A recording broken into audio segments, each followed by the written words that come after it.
afternoon. I'm glad you all came out. I was hoping to fill the whole room, of course, but I'm glad that you're here. I haven't been out in a while. I've been hiding behind my computer and Ben goes out, so I'm Cheryl Posey. I'm the other half of that. I like to get out from behind the computer. I just don't get to a lot. And so I'm glad I'm here today, and I hope you're glad that you're here today. And we have, the candidates up here have already drawn for their questions, and that's how we're going to determine who gets to answer what question. Come on over. Hi, everybody. All right, thank you. Sorry I'm late. That's okay.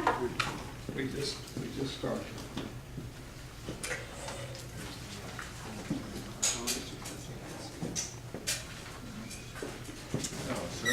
As we get started, again, thank you for making time this afternoon to come out. I want to thank all of the candidates for making time. I know we always have 1,000 other things to do on a Sunday afternoon, like taking a nap, and I know we're all missing it, so sorry about that, and I'm really glad you're here. I'm going to start off with kind of telling you what we plan to do. Each candidate is going to come up and make a statement about what they plan to do, what their ideas are for our city.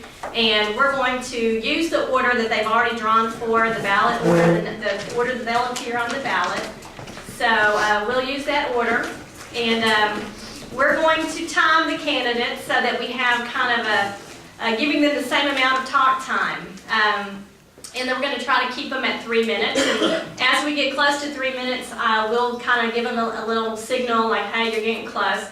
And we're not trying to silence what they're saying. We're just trying to give everybody the same amount of time and get us out of here so we can get a brief nap before bedtime.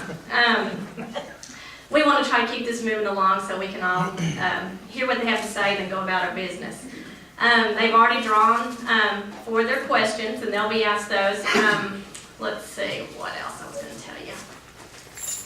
I just want to make a couple of statements about being a political candidate, and I hope you'll bear with me here.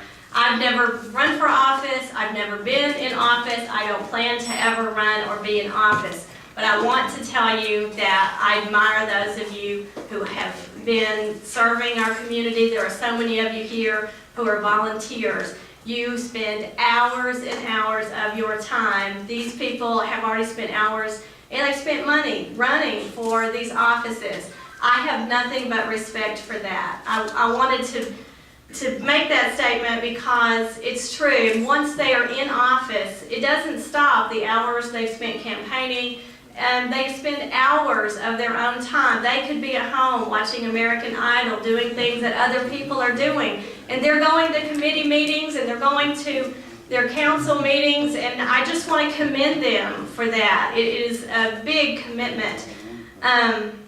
They give up part of their private lives. Everything that they do after they become a public official is scrutinized. Do you know that that's true? And I really am admiring these people who will give up part of that privacy to serve the public. Not only are they a public servant, but at the same time they decide to be a leader. And they're leading by example. So it's a precarious position. I am a servant, I am a leader. And I just hope everybody here recognizes that each one of these people deserves our respect today, and as they're out in the community and as they're going about their job as a mayor or a councilman or one of those board positions, that they deserve our respect for their time and for their efforts. As citizens, we hope they enter office without personal agendas. We all hope that.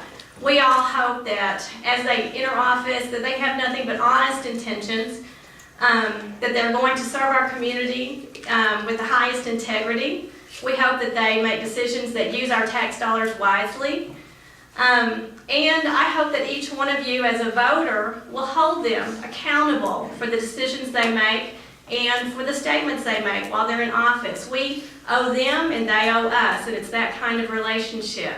And I expect the citizens to realize their part, as these people up here will recognize their part as well.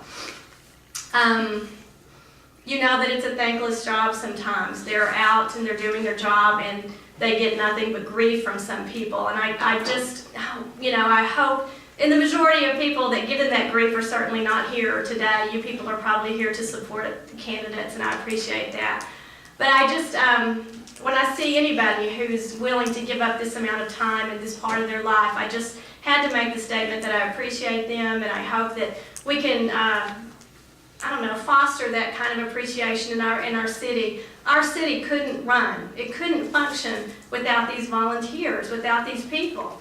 And I just want everybody who elects them, who is going to the polls to vote for them, to realize what a commitment that they actually are making.